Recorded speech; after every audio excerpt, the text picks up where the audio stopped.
Plein l'ado, c'est un rendez-vous détente présenté par Bernard Zanzouri pour rire, réfléchir et grandir tous ensemble. Vous vous demandez quel est mon invité aujourd'hui dans Plein l'ado, Yohann Halimi qui est là. Yohann, bonjour. Bonjour Bernard, Alors jeune ado. Maintenant qu'on a dit qui il était, qui nous a dit bonjour, vous vous demandez pourquoi il est là. Yohann Halimi, il a 40 ans. 2 fois 20 ans. Voilà, deux fois 20 ans. Il a 5 enfants, il habite sur Jérusalem, il a fait ça il y a 3 ans. Et c'est un passionné de cinéma, de séries télévision. Alors, qu'est-ce qu'il fait là? Parce qu'apparemment, normalement, dans Plein l'ado, on n'invite pas des passionnés de cinéma. On a plutôt peur, les grandes vacances se rapprochent. Et on se dit, les enfants vont passer tout leur temps devant le portable, devant les séries télévisées. Et ben, on a décidé, dans Plein l'ado, cette semaine, d'arrêter de pleurer, de dire ils vont passer. Et si jamais ils doivent voir des séries, amener un spécialiste qui va nous conseiller lesquelles, pourquoi, comment. Mais on va pas faire ça tout de suite. On va d'abord faire connaissance, Yohann. Tu es là donc depuis 3 ans, ça te plaît Israël? C'est bien? Oui, de plus en plus. Ouais, de plus en plus. Au début, les premières années sont toujours un peu difficiles et puis après, on est collé au sol. On est collé au sol. Yohann, d'où vient ta passion du cinéma et du film? C'était de naissance? Presque. Hein. Ouais, il y avait dans la chambre d'hôpital, il y avait une télé. Et presque parce que franchement, mes premiers souvenirs de cinéma, ils remontent. Je devais avoir 4 ans, 5 ans. J'ai encore des images de films. Alors à l'époque, quels étaient les grands films?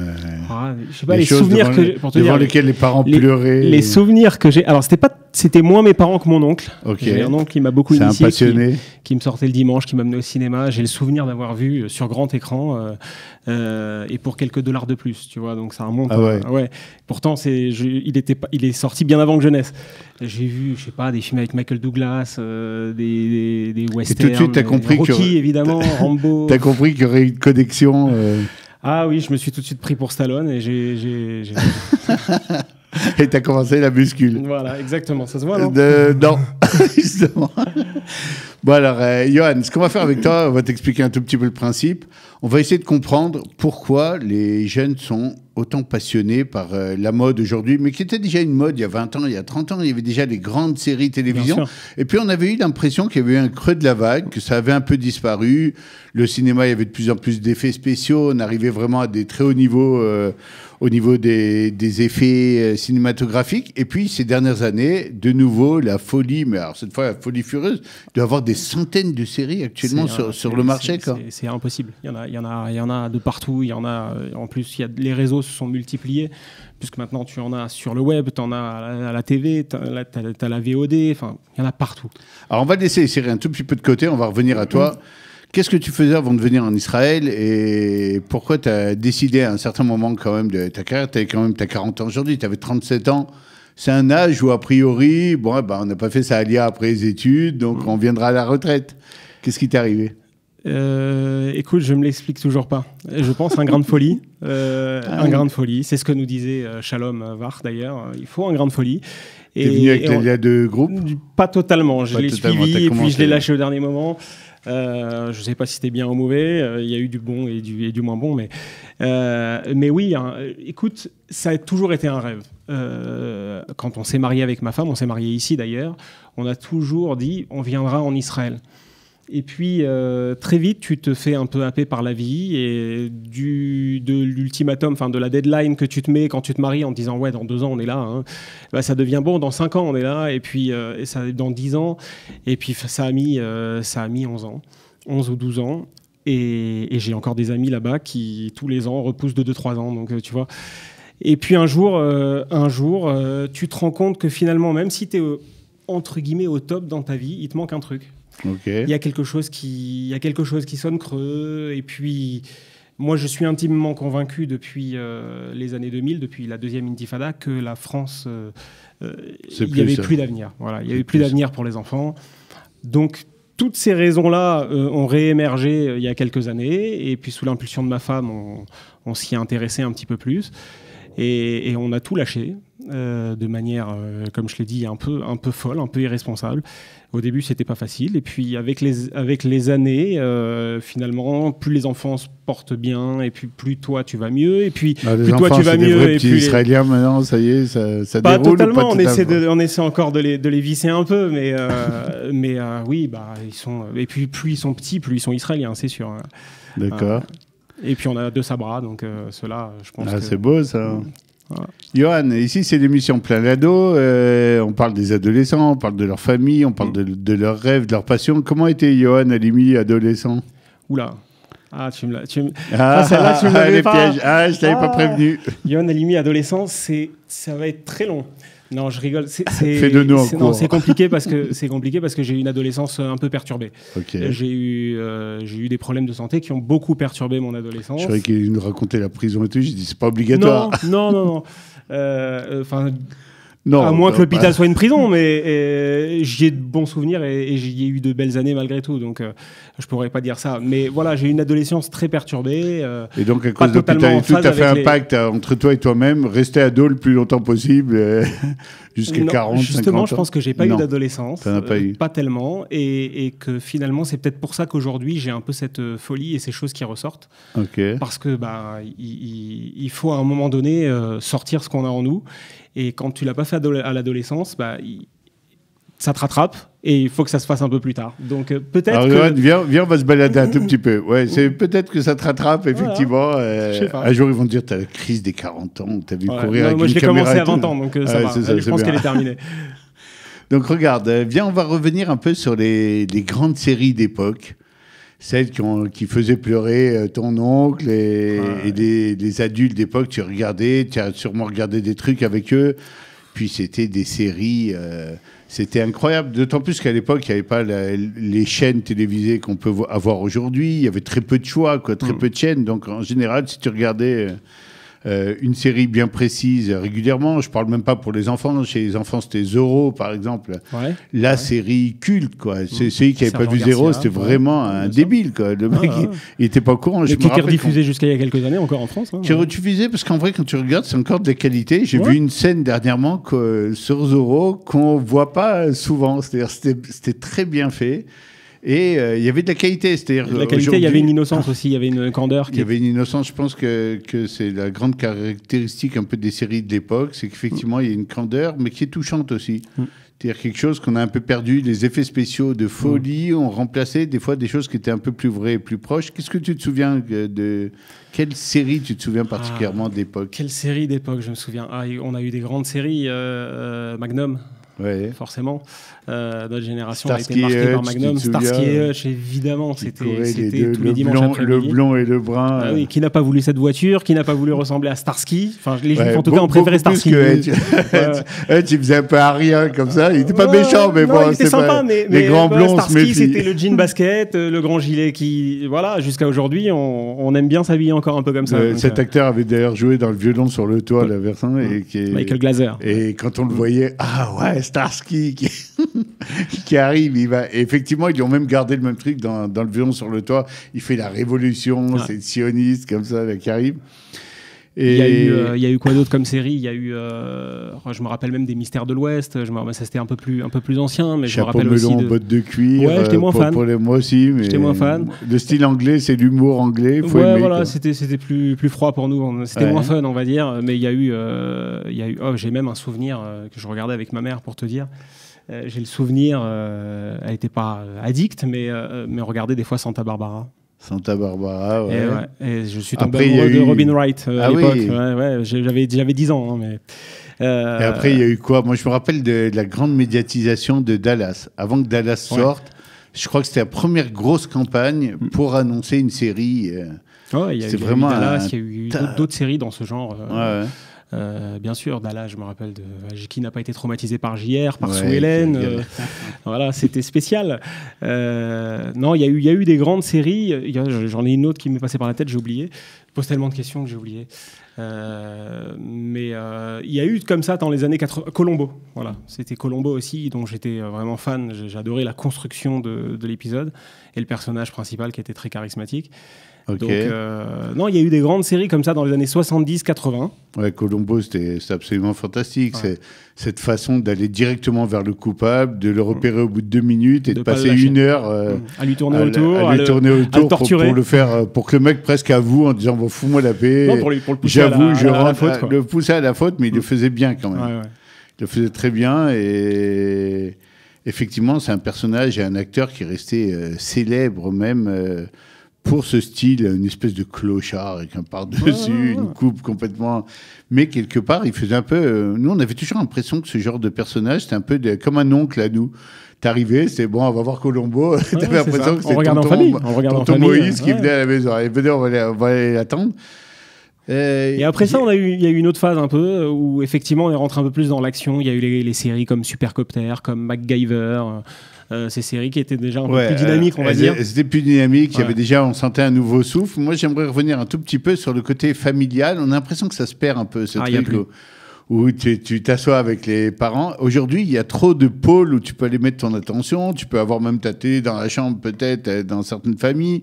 Ton portable, ton truc, et puis il y a 50 chaînes, non, mettez pas ça, c'est ringard, c'est bidon, mais avant, il n'y avait pas tellement de choix, donc tu voyais le film... Déjà, il y avait qu'une télé, elle était dans le salon, et puis on se retrouvait tous devant, et puis, je sais pas, moi, je me rappelle qu'à l'époque, quand il y avait un bisou, j'étais gêné de voir ça avec mes parents.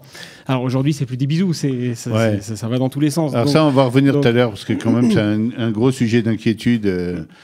par rapport aux parents, aux ados, etc. À quoi nos enfants sont-ils exposés? Comment? On va y revenir plus tard dans l'émission. Pour l'instant, on va parler vraiment passion de l'histoire. Qu'est-ce qui te plaisait le plus, toi, déjà à l'époque? C'était l'histoire, c'était l'intrigue, ou les acteurs, ou bien déjà, carrément, on voyait se profiler déjà le truc, c'est bien filmé, ils se mettent de côté, ou pas encore? Écoute, on a parlé de Columbo, je pense qu'à part cette série, les intrigues étaient quand même assez sommaires, c'était assez simple. Le grand truc des séries...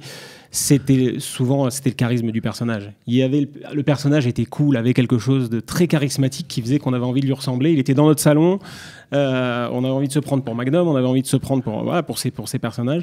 Et donc, c'était plus l'attachement qu'on avait avec un Starsky, avec un Magnum, avec, je sais plus, il y avait d'autres, Adam West pour les Mystères de l'Ouest, que finalement l'histoire qui était assez basique et puis qui était surtout très répétitive parce que chaque épisode on avait un petit peu la même intrigue. Alors, il y avait toujours un personnage qui n'était pas un personnage principal, mais quelque part qui ici venait pas. La série, je me rappelle la série culte pour les jeunes à l'époque, qui était vue aussi par les adultes, qui s'appelait Les Jours Heureux.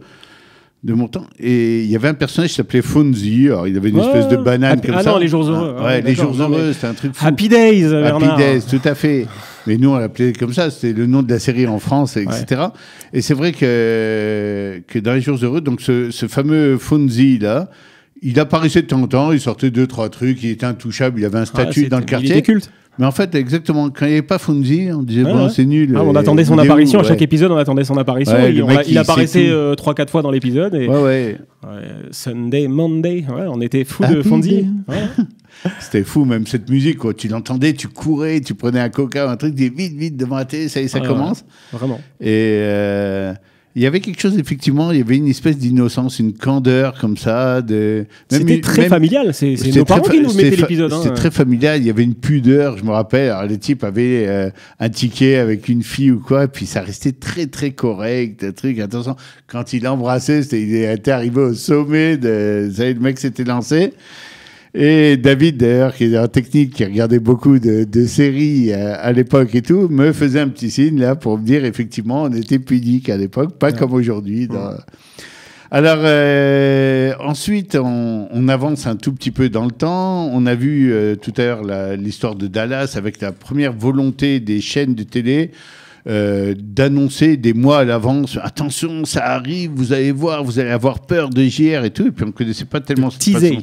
Voilà, ce fameux teasing dont on soupçonnait même pas l'existence dans le temps, et puis d'un coup, vous allez devoir voir ça, attention, celui qui le loupe est vraiment un abruti, et déjà on commençait à te préparer pour, t'as pas vu Dallas, t'as tout loupé. Et je me rappelle que Je crois que ça avait été un des sommets du rating, la première de Dallas. Et moi, je me rappelle qu'on avait vu avec mes parents, puis j'avais trouvé ça assez bidon, quoi. Bon, c'était pas... C'était pas pour... Non, pas pour moi non plus. C'était pas super performant, quoi, à aucun niveau. Les mecs disaient, vous voyez, il est méchant, il est vraiment méchant, et tout. Non, je sais pas, ça n'avait pas fait de l'effet. Moi, j'ai trouvé un peu moyen, quoi, un peu bof. Comme ça. Et qu'est-ce qu'il va faire ?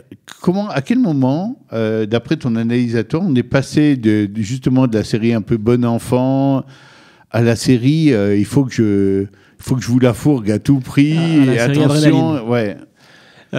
Pour moi, après toute cette période-là dont on a parlé, et puis ces années 80 qui étaient encore assez bon enfant, même si on est passé à des séries un peu plus d'action, il y a eu un vrai creux. Qui s'est terminé aux alentours du milieu ou de la fin des années 90, je pense, avec notamment une série qui a relancé l'engouement des séries, c'était 24 heures chrono. On va en parler, on fait une petite pause et on revient tout de suite. Allez, Yann. Donc, on parlait de 24. Alors, pourquoi elle était spéciale ? Pourquoi c'est un peu un tournant dans les séries ? C'est un tournant d'abord parce qu'à ce moment-là, c'est vrai que les chaînes de télé américaines se sont vraiment réintéressées, réappropriées la série. Il n'y a pas eu que 24, il y a eu aussi Friends, qui était toujours bon enfant, mais il y a eu, voilà, Friends qui a eu un succès astronomique aussi. Fou, il y a eu aussi Urgence, ER, avec Clooney, donc il y a eu un renouveau de la série, Ali McBeal, toutes ces séries qui sont arrivées fin des années 90, qui ont vraiment explosé aux États-Unis, et 24 a inventé un nouveau, inventé, on va dire, a remis sur le devant de la scène une nouvelle manière de raconter les histoires et d'utiliser la série en créant ce côté addictif.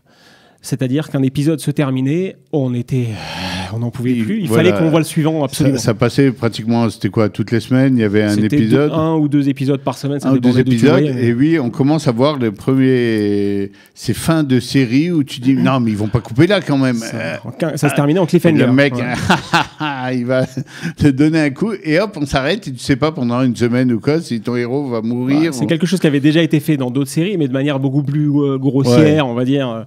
Et là, vraiment... et puis, on est rentré aussi dans une nouvelle manière, c'est qu'on a amené ça a amené d'autres sujets à la télé. Le terrorisme, ça n'a jamais vraiment été un sujet. Si tu regardes bien les séries, c'était assez manichéen, le bon gros méchant, le bon gros gentil. Ouais. Là, on est rentré dans quelque chose d'un peu plus tordu. C'est le 11 septembre qui a un peu changé tout ça. Et donc, 24 a changé, je trouve, a amené de la violence, a amené autre chose. Tu penses que dans ton analyse à toi, ça a été un peu ici le virage, parce qu'on voit que les séries vont devenir ensuite, alors on va essayer de les repérer, à quel moment on est devenu beaucoup plus violent, et même au niveau des scènes de sexe, etc. À quel moment il y a un type à Hollywood ou quelque part qui a décidé de... dans une série de 50 minutes, il faut au moins 5 minutes de scène de sexe. Il faut rentrer dans le lit des personnages. On peut plus se contenter de la suggestion. Maintenant, les gens veulent voir. À quel moment ça s'est joué ? Parce qu'aujourd'hui, les gros problèmes qu'on a avec les ados, avec les enfants, et même avec les parents qui en ont ras-le-bol des fois de regarder des séries où ils sont exposés à des scènes qu'ils seraient jamais allés voir. Mais d'un autre côté, la série est super sympa. Et d'un autre côté, c'est presque obligatoire parce qu'il y en a, il y en a, il y en a. À quel moment ça s'est joué ? Quand est-ce qu'on a commencé à basculer un peu ? Si mes souvenirs sont bons, si j'oublie rien, parce que ça remonte à quelques années, mais je pense que c'est avec l'arrivée des chaînes privées. Notamment la chaîne HBO aux États-Unis, qui finalement étant privée, a pu se permettre beaucoup plus de liberté en termes de contenu et a même été obligée de se permettre plus de liberté parce qu'il fallait créer quelque chose de nouveau et pas faire comme tout le monde.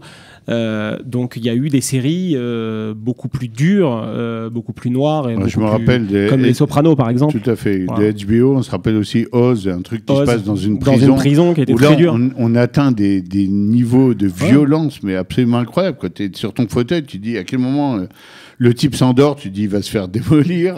Le type traverse une salle à manger, tu dis il va pas arriver vivant. Vraiment une pression de tous les moments, alors que quand on revoit des séries, Les Jours Heureux, Zorro, les grands trucs, attention, ils vont attraper la cape de Zorro. Ouais. Oh là là, ils ont pris sa cape et il a réussi à s'en sortir.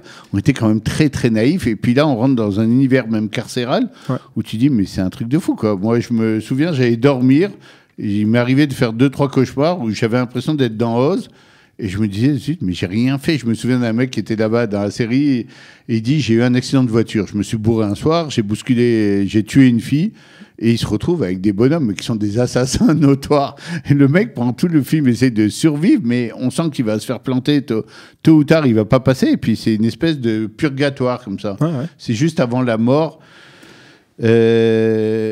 Comment ça se fait, si c'est aussi dur, aussi fort, avec des scènes aussi violentes ou sexuellement aussi incroyables, quoi, qu'on puisse se permettre et qu'on ait cassé un peu des histoires qui restaient quand même dans une espèce de creuset gentillet.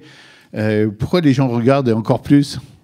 Si ça les gêne autant, parce que plein de gens vont dire oh là là, c'est terrible. Bon, je vais aller voir Game of Thrones, là, le dernier.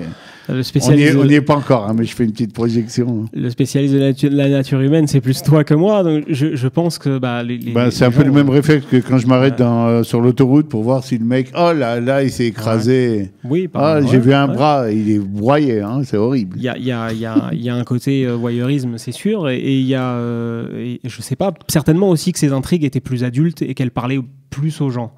Parce qu'on allait chercher dans les sentiments profonds certainement des gens, et ce qui était moins le cas dans les séries précédentes où c'était toujours bon enfant, mais l'homme il n'est pas toujours bon enfant, il est parfois il a des tentations, il a des pulsions, il a des passions, et dans ces séries là c'était complètement exacerbé, et en plus il y avait ce côté suspense qui faisait que on avait toujours envie de voir comment le personnage allait réagir, et donc forcément il y avait aussi un petit, peut-être, je me dis certainement, un transfert, de se dire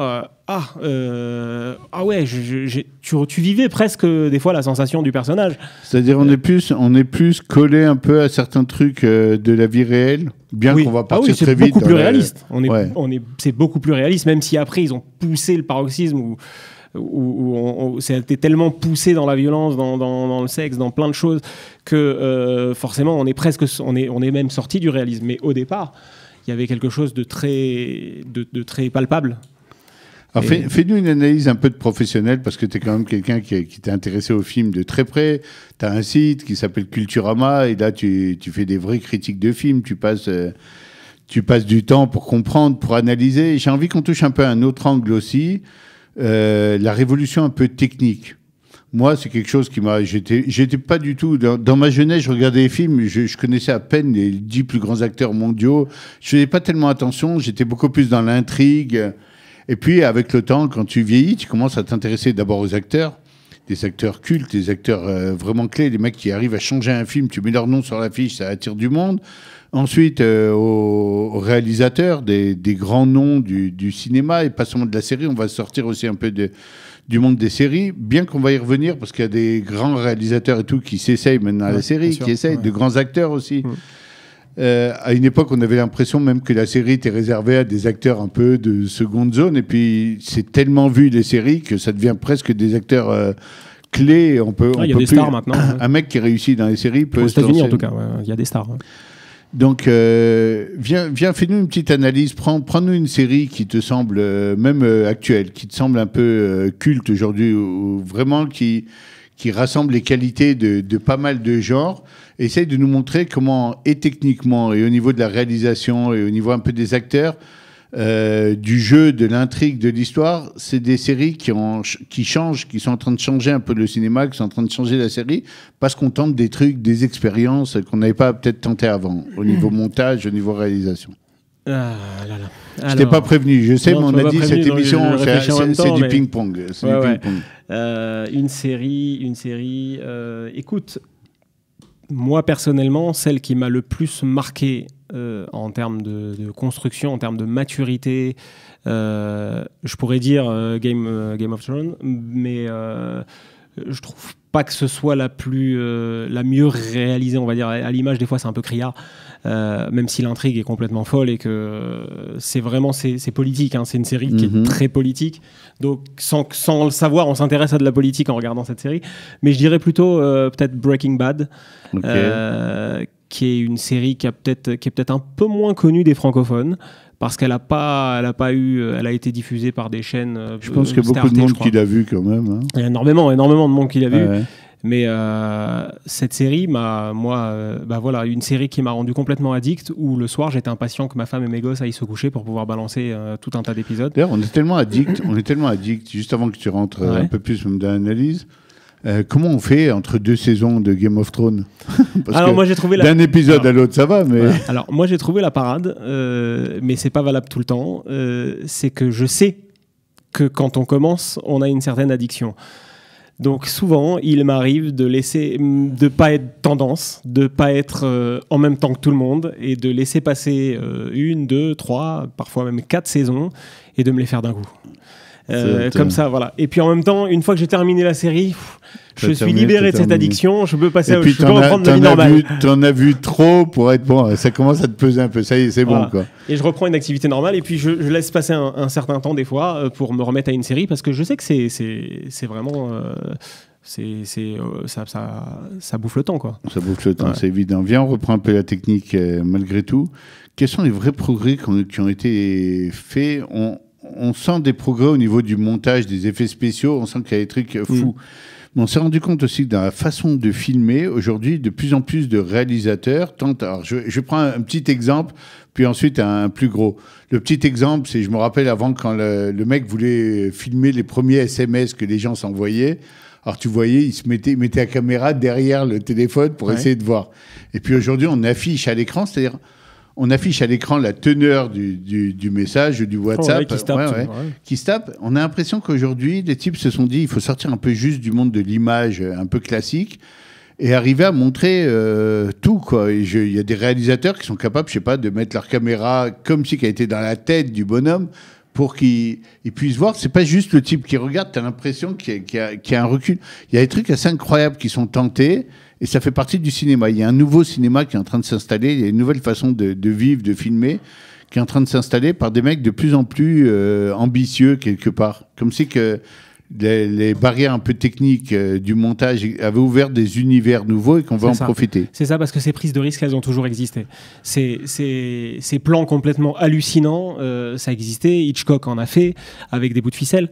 Puis après De Palma en a fait, qui est un disciple d'Hitchcock. Donc il y a toujours eu des gens qui ont tenté des trucs complètement fous d'un point de vue technique, des plans complètement fous. Dans les années 90, j'ai vu un plan, je ne sais même plus quel film, où on suivait un câble téléphonique, quoi. La caméra suivait un câble téléphonique, comme si elle faisait partie de l'onde électrique, de l'impulsion électrique. Et le fait qu'aujourd'hui, il n'y ait effectivement plus aucune limite technique, où on peut tout faire, on peut tout montrer, effectivement, ça a démultiplié, c'est-à-dire la créativité a explosé. C'est-à-dire on n'est plus bloqué par la technique. Il suffit de penser à un truc et allez, en banco, on peut y aller. On a l'impression dans une série moyenne ou dans un film un peu moderne qu'il y a des fois, à l'heure, 10 fois plus de scènes ou de morceaux, c'est-à-dire parfois ça vient combler l'absence de scénario aussi. Tout à fait. Mais je me rappelle, j'avais voulu, je me souviens plus du film, peut-être L'homme qui parlait à l'oreille des chevaux, quoi. J'avais dit à mes fils, c'était tellement d'effets spéciaux là-dedans. C'était un super film. Non, mais venez voir. Puis les mecs regardent, ils me disent, mais il est au ralenti. Il est au ralenti. Alors c'est vrai, il y avait des beaux paysages, des plaines, il était déjà un peu au ralenti quand il est sorti. C'est un joli film, mais... C'est un joli film, et moi je me souvenais, effectivement, je voyais que je regardais aussi avec leurs yeux en disant, vas-y, allez, dis à la fille que tu aimerais bien la voir, au lieu d'attendre 1h45 pour lui dire, viens faire un tour dans le champ. Moi, je suis un mauvais exemple à ce niveau-là. Et d'ailleurs, c'est un classique. T'aimes bien je t'ai parlé de Breaking Bad. J'aime bien quand ça prend son temps. L'épilepsie au cinéma, j'aime aussi. Il y a des super films complètement pétaradants où ça pète de partout, où ça va très vite, où c'est hyper cuté, hyper monté. Donc c'est génial. Mais ne voir que ça, j'ai l'impression que finalement, que le visuel est au détriment de l'histoire. J'aime bien quand ça prend son temps. C'était le cas de la série Breaking Bad, par exemple, où tu as même la première saison qui est presque chiante. Mais il y a suffisamment pour finalement te donner envie de voir la suite, et puis après tu rentres dans c'est comme une drogue, vraiment. C'est le gars fabrique de la drogue, mais tu es en train de la consommer en même temps qu'il la fabrique. Et donc moi j'aime bien quand ça prend son temps. Je sais que c'est moins le cas des nouvelles générations, qui aiment bien que ça aille très vite, et puis en plus ça se voit sur les portables, donc il faut que ce soit hyper dynamique, que ça fasse plus de bruit que le monde extérieur. Mais malgré tout, je me rends compte, parce que je suis aussi papa, que quand tu reconnectes un enfant à une certaine forme de classicisme et de simplicité, ça marche. je leur ai montré des films et des choses à mes enfants où moi je les ai vus se marrer sur Laurel et Hardy. Tu vois, donc il faut pas désespérer. Il y a une évolution, elle est top dans la majeure partie des cas, mais des fois, plutôt que de leur montrer de la merde, je préfère revenir à un bon vieux classique, bon enfant que je peux voir avec eux en même temps. Donc bon, il faut savoir éduquer et toujours peser. Pas tout était mieux avant, pas tout est mieux aujourd'hui. Un juste milieu, il faut prendre un peu de là, un peu de là. Enfin, je pense. Hein.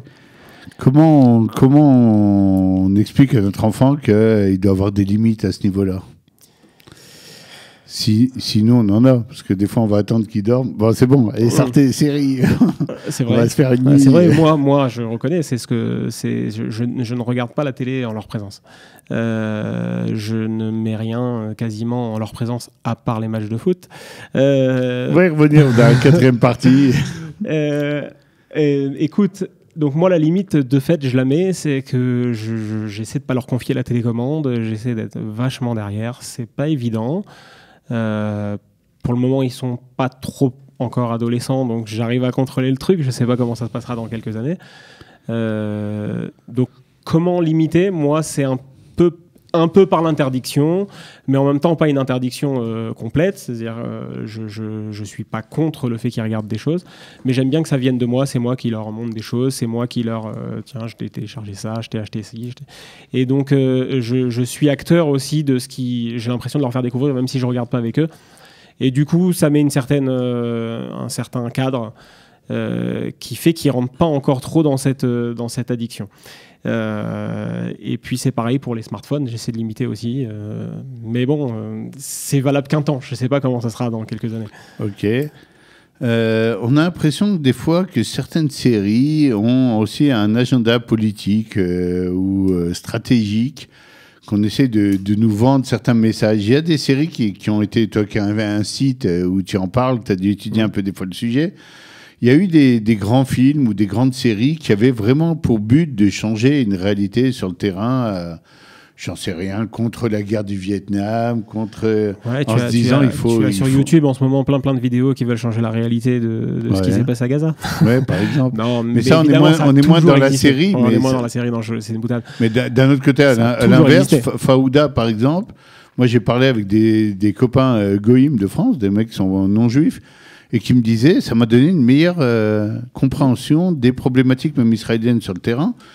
C'est intéressant d'ailleurs de voir ça, parce que oui... C'est ce que beaucoup de gens ont décrié, mais c'est aussi parce que la série n'a pas voulu être trop manichéenne. Okay. C'est-à-dire que des fois, certains ont dit « Ouais, mais la place du terroriste, il est humanisé. » Non, c'est aussi parce qu'on est dans le compromis au niveau du message que ça ne va pas braquer certaines personnes et que la série va être regardée et que du coup, ça met un peu plus de mesure dans ce qu'on peut penser du conflit. Donc il faut pas se dire... dans la fiction, il faut toujours adoucir un peu le... Maintenant, pour répondre à ta question, oui, ça a toujours existé, des films qui ont voulu réécrire. Ça remonte à... même les nazis l'ont fait, Leni Riefenstahl. Donc il y a toujours eu une volonté politique dans le cinéma. C'est toujours le cas aujourd'hui. J'ai vu des films dernièrement qui... de manière très détournée, très je dirais peut-être pas vicieuse, mais insidieuse, on va dire, véhicule des messages. C'est le cas du dernier Spielberg, par exemple, The Post, Pentagon Papers en français, où il y a toute une idéologie qui est véhiculée. Il y a toujours eu des films politiques. C'est encore plus le cas aujourd'hui parce que le cinéma, notamment à Hollywood, même en France, a un parti pris politique. Donc ça se voit au travers des films, ça se voit aussi au travers des séries. Est-ce que tu penses que, en tant que parent, on doit recadrer un peu ? C'est intéressant de parler un peu avec les enfants après le film ou après la série, de dire qu'est-ce que tu as appris ? C'est un truc qu'il faudrait faire, il faudrait plus faire. Si on veut que ce soit toujours une démarche, l'enfant, c'est sûr que des fois on le met devant un dessin animé pour avoir un peu la paix, mais c'est ça doit pas être tout le temps le cas. Si on veut que l'enfant il soit toujours dans une démarche d'intellectualisation, de le faire réfléchir, de lui apprendre des choses, c'est évident qu'il faut débriefer après. Enfin, ça me semble, à moins d'avoir vu vraiment une grosse farce juste pour se bidonner en famille, mais même ça... je pense qu'il faut toujours avoir une question, et puis de la manière l'enfant il va en avoir. Hein. Ma fille a découvert Retour vers le futur dernièrement. Elle était des étoiles plein les yeux. Elle l'a vu avec ma femme. C'est le meilleur film que j'ai vu de toute ma vie. Elle avait des questions, forcément. Il y avait l'espace-temps. Donc c'est important de discuter. Finalement, tout est un prétexte. Enfin, c'est pas toi que je vais l'apprendre, je pense que tu... Non, mais mais pour moi, tout est un prétexte d'essayer de discuter avec l'enfant. C'est sûr que pour moi, pour l'éducateur, etc., oui, bien sûr, tout est... Il faut recadrer, il faut débriefer, il faut expliquer. Même souvent, les enfants ont vu quelque chose, n'ont pas tout compris, loin de là. Alors d'accord, ils ont des étoiles plein les yeux, il y a plein de trucs qui leur a plu. Même leur parler des fois un peu des acteurs, de leur carrière. Puis il y a des acteurs qui étaient super bons acteurs, mais qui sont des antisémites notoires. Exactement, je fais beaucoup. Peut-être pas sur l'antisémitisme, mais des fois sur des modes de vie et tout, pour pas que l'enfant s'attache. On l'a vu, il y a énormément d'enfants, tu vois, qui étaient complètement fous de Messi, qui ont pris une claque dans la figure parce que. Donc il faut leur montrer que tout ça c'est super, c'est sympa, mais les vrais modèles ils sont pas là. Donc il faut discuter sur effectivement même les acteurs, même je discute même des réalisateurs. Mes enfants savent qui est Steven Spielberg, sans rentrer trop dans le détail parce que je veux pas non plus les focaliser, tu vois, sur ce genre de choses. Mais oui, c'est un dialogue. Je vais te parler d'un truc qui n'a rien à voir avec les séries, mais comme nos enfants vont être exposés aussi à des films, etc., j'aimerais un avis. Tu es quand même un type qui a monté un site, donc tu es vraiment... une toute petite question, avant ma vraie question, ton site il était aussi destiné aux ados, aux jeunes, ou tu avais visé plus un public adulte à la base? Non, j'ai visé plus un public qui me ressemble, un public adulte, parce que c'est plus simple pour moi. On véhicule toujours mieux ce qui nous passionne, ce que l'on est. Maintenant, ça ne veut pas dire qu'il ne m'arrive pas d'aborder des sujets évidemment dans l'air du temps, évidemment plus ado. Je parle des films de super-héros, j'ai parlé de la dernière série Casa de Papel. Donc on est complètement connecté à l'air du temps, on n'a pas le choix. Et puis en plus il y a des trucs géniaux, donc non, c'est évidemment. J'ai même parlé de films pour enfants. Donc non, c'est le cinéma, ça se prend globalement. Je vais pas faire que du Truffaut ou que du... Voilà quoi. Je suis pas les cahiers des cinéma. On parlait du changement. On parlait du changement qu'il y avait eu dans les séries, de l'évolution. Et puis d'un coup, dans le cinéma, par exemple, arrive un type, ça fait des années maintenant, mais on a eu le temps d'avaler, mais un type comme Tarantino. Ouais. Et puis on a l'impression, des fois, on dit soit le mec est juste fou, donc c'est une explication...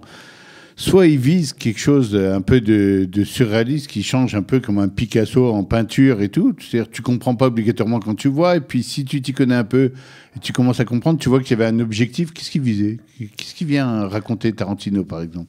Alors je pense que Tarantino... Effectivement, je pense que la première option d'abord est un peu vraie. C'est un gars qui a un grain de folie. Qui est... Pourquoi?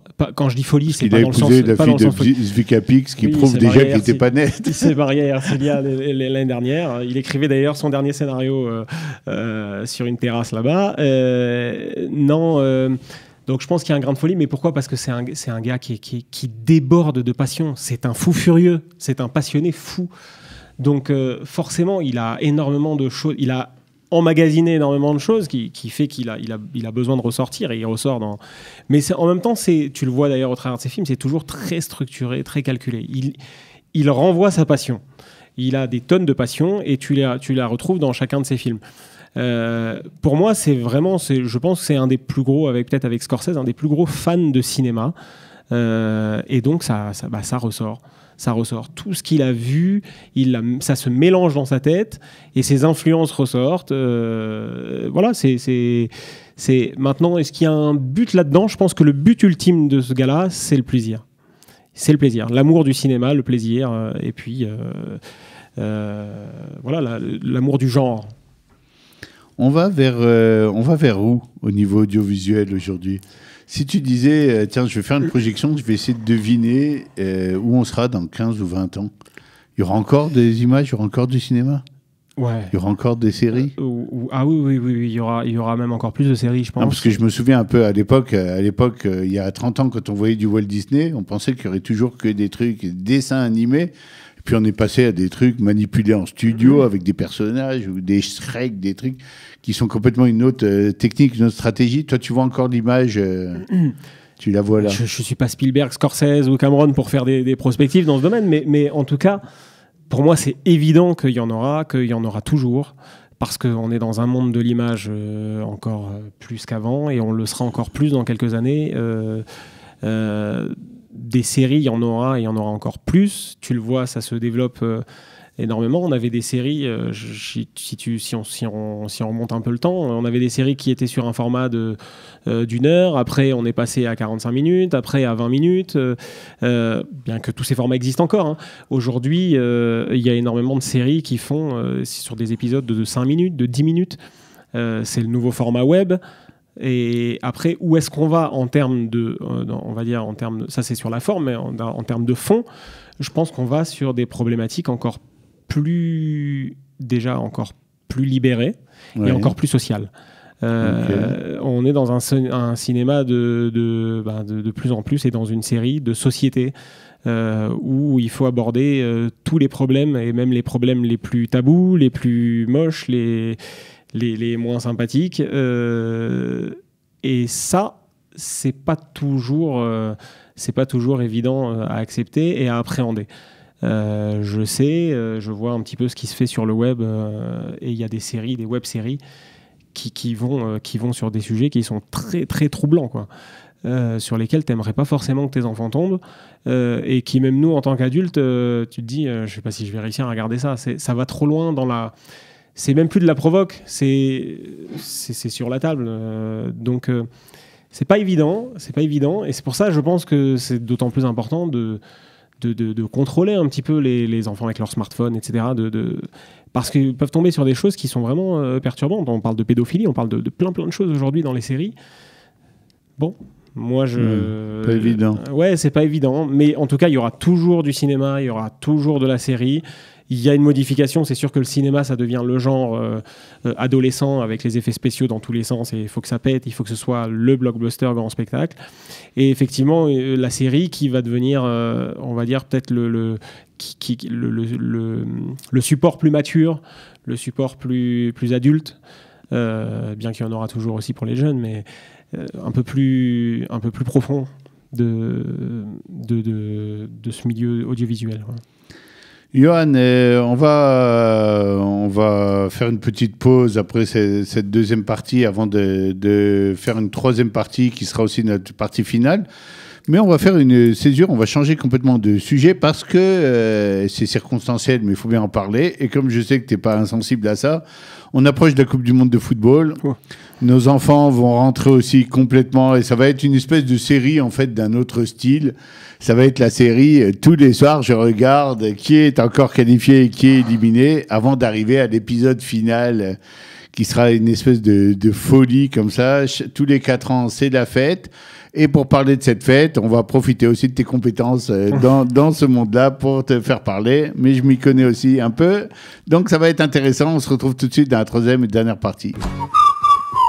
La Coupe du Monde est à notre porte. Roland Garros va s'achever dans quelques jours. Les gens vont poser des raquettes et tout le monde va commencer à mettre le maillot de son équipe favorite. Oui. Ceux qui voulaient supporter l'Argentine en Israël vont plus oser sortir avec leur maillot à cause de l'annulation suite à des menaces de mort de l'équipe d'Argentine et du match amical qu'il devait avoir en Israël. Une énorme déception ici.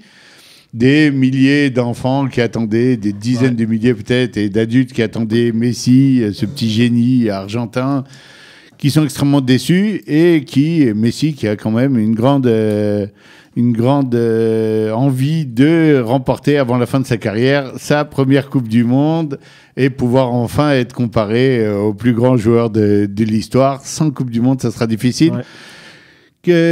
Pourquoi la Coupe du Monde, c'est un truc qui intéresse tellement les gosses. Jouer à l'école dans la cour, on comprend, parce qu'ils courent derrière un ballon, ils vont mettre qu'est-ce qu'il y a de... Et encore une fois, je veux faire le lien avec les séries, parce que pour moi, la Coupe du Monde, c'est la plus belle série pour regarder quand on était jeune, etc. La série, tu attends la nouvelle saison pendant 4 ans. C'est 2 ans. Exactement. C'est 4 ans. Tu attends la saison, et puis elle arrive. Et qu'est-ce qui se passe? Quelle est la magie de la Coupe du Monde? Bah déjà, la fête. C'est une fête. Même si tu y es pas, même si c'est pas dans ton pays, je sais pas, il y a une ambiance, il y a une sensation de fête. D'ailleurs, il y a des gens qui prennent leurs vacances pour aller parce que c'est la fête. Ils vont faire le tour des bars, le tour des trucs. C'est-à-dire, ce qui se passe dans le stade, c'est important, mais je te dirais que même quand t'es pas en vacances, moi je me souviens, dernière Coupe du Monde, toutes les dernières Coupes du Monde, généralement, quand il y avait un match important, il y avait une petite césure en milieu de journée. On prenait une longue pause déjeuner. Une longue pause déjeuner. Attendez, bien décalé, on la prenait vers 14h, on la prenait de 14h à 16h. Et donc, ouais, non, il y a quelque chose. Et moi, puis je me rappelle des images à la Knesset. Quand il y avait des matchs, tu regardes la Knesset, d'un coup, tout est vide. Députés arabes avec les autres, l'extrême droite, les mecs en train de regarder, oui, le but, Messi. C'est un truc de malade. Ça touche à peu près tout le monde. En général, 99% des femmes font la gueule en disant, ça y est, on va perdre nos maris et nos enfants pendant un moment. Ou pas, ça dépend, ça dépend des maris. Oui, bon, et t'as toujours le mari, je ne comprends pas pourquoi courir derrière un morceau de cuir. Oui. Bon, mais derrière les intellectuels va le placer, il y a quand même énormément de gens. Moi, par exemple, j'étais un bonhomme qui avait laissé tomber un peu le foot. J'étais trop passionné, c'était maladif. Et puis, pendant une période, je me disais... j'avoue que des gens comme Messi, que je trouve être un joueur extraordinaire, pas un guide extraordinaire sur le terrain, parce que les Johan Cruyff, les Beckenbauer, les Platini et tout seront inégalables. Mais au niveau balle au pied, mais c'est vrai que ça m'a réconcilié un peu, parce qu'il y a quelque chose dont on parlait aussi dans les séries. À un moment donné, tu rencontres le haut niveau aussi, le très haut niveau, et ça se passe derrière une caméra aussi, ça se passe quand tu fais une série.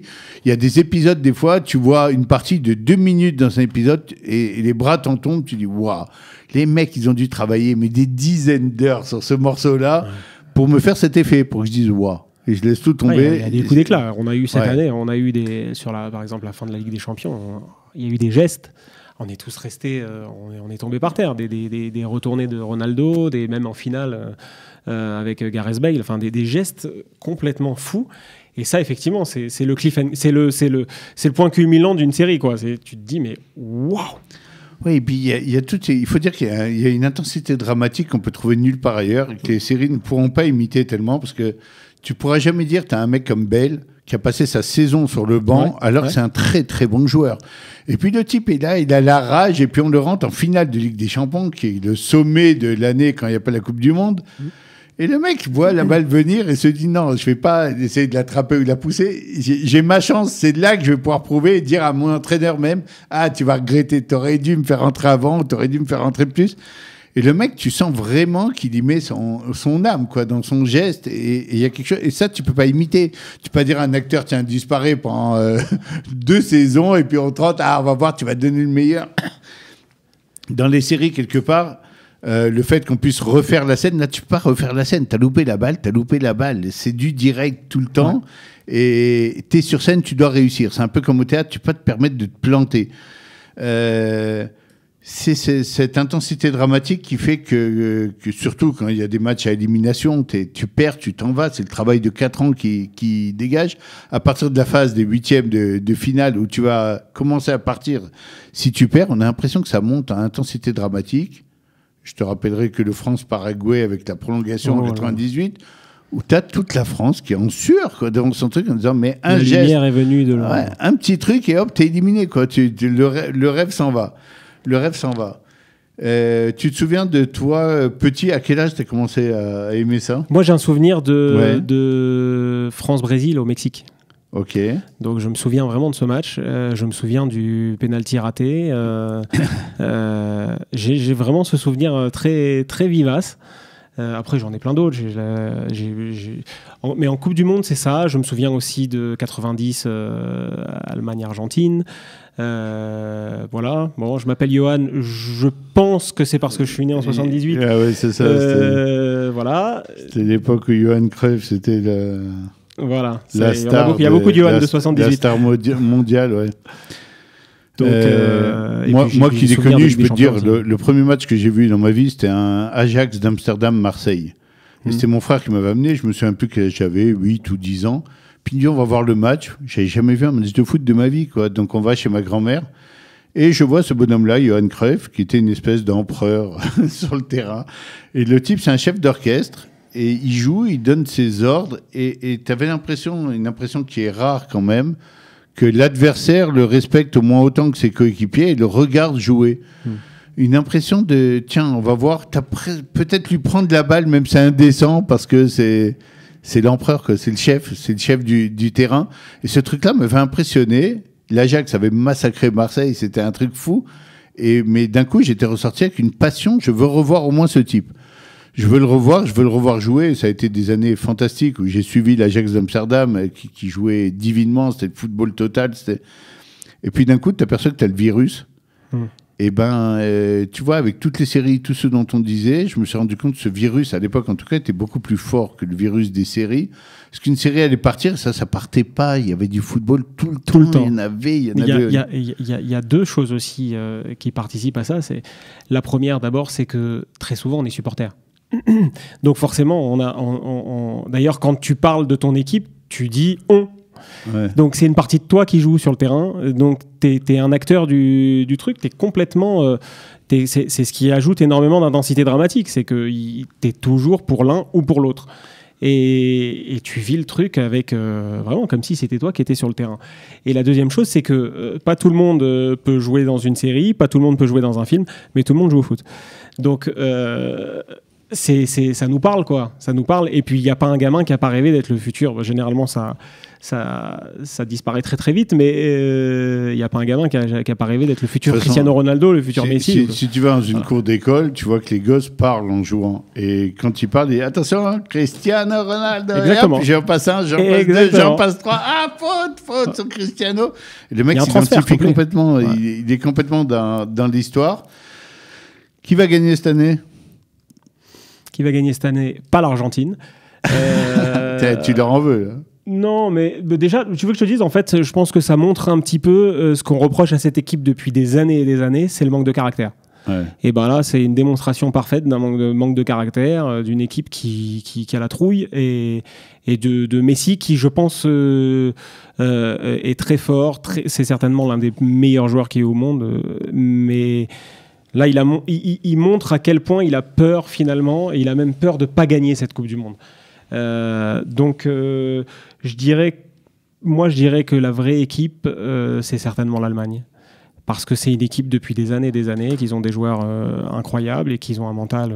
Et pour gagner, il faut un gros mental. Alors, il y a des gens qui disent que l'Espagne va gagner parce que c'est l'équipe qui semble la plus... Je la sens moins. Mais moi, il y a une équipe que je sens et qui est le Brésil. Et je vais te dire pourquoi. J'ai pas toujours été un fan. Déjà. J'ai pas toujours été un fan comme les Israéliens, par exemple, qui ont les yeux qui brillent, ils disent Brésil, ils sortent en jaune.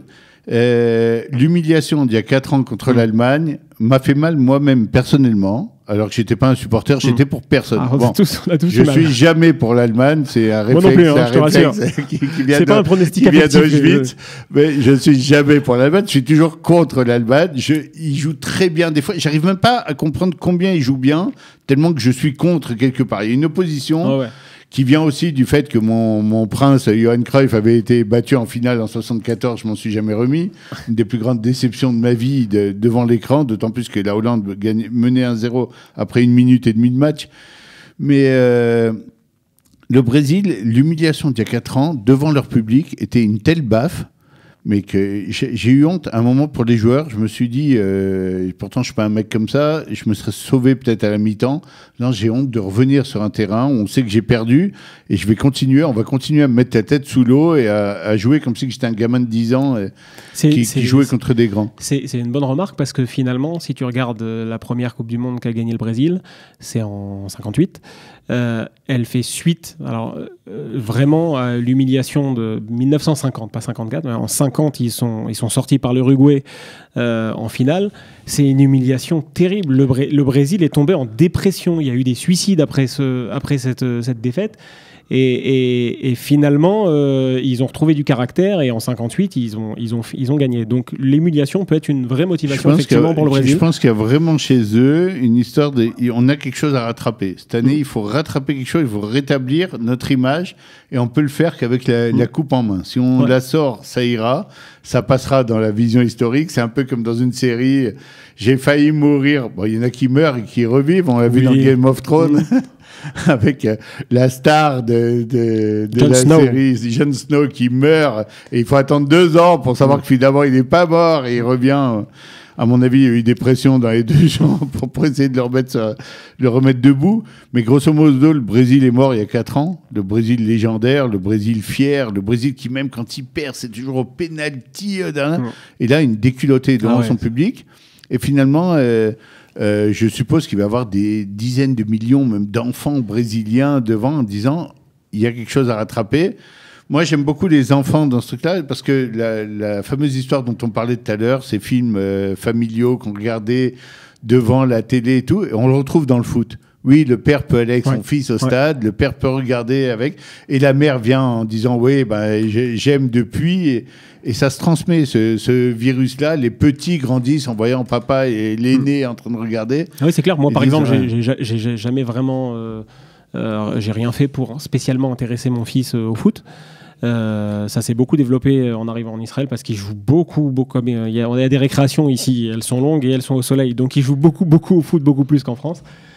Et puis finalement, je me suis rendu compte qu'il connaissait plein de choses, alors que c'est pas moi qui lui ai spécialement expliqué, jusqu'à qu'il me supplie, par exemple, pour la finale Marseille Atlético Madrid, puisque son papa est supporter de l'OM, donc et jusqu'à 1h du matin, il est venu avec moi. Donc il y a effectivement l'enfant. Je pense que l'enfant, il cherche aussi une manière de, même quand le papa fait pas spécialement l'effort de l'intéresser, il cherche aussi une manière de connecter avec son père. Donc c'est vraiment un moment père-fils génial qui se développe. Juste avant de finir cette émission, on va fermer la parenthèse foot et on va revenir un tout petit peu sur notre thème qui nous avait guidés, c'est-à-dire les séries. On a l'impression des fois quand même, malgré toutes les séries, malgré toutes les innovations, les changements... que ça s'épuise un peu au niveau des thèmes. On a l'impression des fois que ça y est, on a fait le psychopathe sur 50 séries, on a fait le truc un peu fiction sur 50 autres séries, et puis le drame politique. On a l'impression que on a beau tirer, là, on manque d'angles ou d'idées. On a épuisé les sujets. C'est le problème. On n'a pas épuisé les sujets, parce que je t'ai dit tout à l'heure, maintenant on va dans des sujets encore plus fous, parce que la société, elle continue d'évoluer. Il y a des évolutions sociologiques qui fait qu'il y a toujours de nouvelles choses à raconter. Mais effectivement, même s'il y a de nouvelles choses à raconter, ça va souvent être raconté un peu on va toujours retomber un petit peu sur des sujets similaires. Alors, ça va se jouer justement sur la forme. Ça se joue de plus en plus sur la forme. Tu parlais tout à l'heure de ce charme que tu arrivais à montrer à tes enfants, des vieilles séries même, ou des vieux films. Ouais. Ou de vieux films. Est-ce que tu penses qu'à un moment, ils vont revenir en se disant, attends, finalement, un peu comme dans Friends, le truc le plus important, c'est peut-être ces vieilles amitiés, des copains, des filles, des garçons, et qui finalement vivent et juste ont une vie, des envies, une vie amoureuse, des problèmes avec leurs voisins du dessus, des trucs simples finalement, et peut-être qu'il y a une magie dans la vie de tous les jours qu'il n'y a pas besoin de forcer ou de pousser pour arriver. On peut peut-être arriver à trouver de l'intérêt, voire du suspense dans des trucs relativement simples. Est-ce que la fille va me dire oui ou non? Est-ce qu'on a besoin d'aller toujours plus loin, l'extraterrestre qui arrive et qui va peut-être...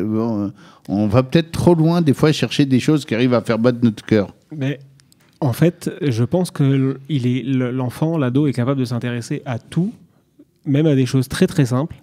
Ça dépend de la manière dont c'est raconté. Si tu lui racontes la chose comme nos grands-parents nous racontaient des choses, ou comme le cinéma de 1930 racontait des choses, l'enfant, il va même pas rentrer dedans, il va même pas regarder. Si tu lui racontes avec ses mots d'aujourd'hui, avec les codes visuels d'aujourd'hui, il va s'intéresser à des choses même très très banales. Donc c'est toujours, et d'ailleurs de toute manière c'est formaliste. Le cinéma, c'est un art. Le cinéma, c'est complètement visuel. Donc c'est la forme qui va faire que l'enfant va s'intéresser ou pas. Tu vois, par exemple, nous, on est très réseaux sociaux. On s'est tout de suite branché aux réseaux sociaux. Pourtant, c'est quelque chose qui a 15 ans, 20 ans, 15 ans. On est très Facebook. Tu parles de Facebook à un adolescent aujourd'hui, mais il explose de rire, quoi. Aujourd'hui, c'est Snapchat, parce que son code à lui, c'est Snapchat. Ça va très vite, c'est instantané, ça disparaît, hop, hop, hop, hop. Nous, Snapchat, ça ne nous intéresse pas. On a besoin de parler, nous, on a besoin d'échanger. On n'a pas envie de mettre des oreilles de lapin et des trucs. Et on a besoin d'échanger, on a besoin de parler. Donc, d'un autre côté, on les a aidés un peu à fuir de Facebook quand on est rentrés, nous. Oui, c'est vrai. Enfin, moi, j'ai pas trop connu, mais... Ouais, d'accord. Ouais. Johan, ça a été un plaisir de parler. Ben, moi aussi. On essaiera de parler hors antenne aussi avec et d'échanger des choses. Aujourd'hui, effectivement, c'est une tendance. Je t'ai parlé tout à l'heure un peu en coulisses de projets qu'on est en train de monter ici, même pour les ados, pour les rapprocher aussi des adultes, pour rapprocher les adultes du monde des ados et avoir des codes communs et partager des choses. On en reparlera ici. En tout cas, ça a été une émission très intéressante. Beaucoup de séries, un peu de films, un peu de foot. On a mélangé un peu de tout ce qui peut être excitant pendant les vacances. Ouais. C'est beaucoup de vie devant l'écran, c'est beaucoup de vie. Mais toi, tu nous le disais pour le foot tout à l'heure, à partir du moment où c'est traduit dans la vie de tous les jours, où je prends des choses que j'ai vues, que ce soit dans le terrain de foot ou dans la série, et que j'ai envie aussi de vivre plus la vie parce que j'ai vu, parce que on m'a montré des mondes, parce que je rencontre des personnages. Alors, il peut avoir un intérêt. Moi, je le crois comme éducateur. Il faut faire attention. Ouais. Tu peux avoir l'effet inverse aussi. Dans tout, il faut faire attention. Dans tout, faire attention. On le sait, quand on mange avec un couteau, une fourchette, tu fais pas attention et hop, t'es coupé. Mais d'un autre côté, ça ouvre des mondes, ça ouvre des possibilités, ça ouvre des nouvelles... de nouvelles perspectives au niveau aventure à vivre même dans le monde et on est là aussi pour susciter des envies. Donc pas toujours se braquer avec l'idée devant l'écran, si ça existe, devant le truc. D'autant plus que, et on l'a vu dans le début d'émission, on a été aussi dans notre jeunesse, on a vu pas mal quand même. Bien sûr. On a vu pas mal. Et on n'a pas parlé de la période, moi j'ai pas trop aimé, mais on n'a pas parlé de la période Hélène et les garçons. Il y a eu beaucoup d'accros aussi. Non, on a bien fait de pas en parler, parce que c'était pas notre niveau. Mais je me souviens que quand j'étais au collège, il parlait que de ça. Ah, il parlait que de ça. Voilà. Allez, pour les nostalgiques, vous pouvez aller voir cette série bidon, mais pour les autres, rendez-vous dans Plein Lado la semaine prochaine. Merci Johan, à très bientôt. Bernard. Si vous voulez nous joindre, numéro de la boîte vocale 050 430 80 20 ou téléchargez l'application Studio Qualita sur l'App Store et Google Play. www.studioqualita.com pour nous joindre. Peu de gens le font, mais je vous incite à y aller. À très bientôt, à la semaine prochaine. Plein Lado. Plein Lado, c'est un rendez-vous détente présenté par Bernard Zanzouri pour rire, réfléchir et grandir tous ensemble.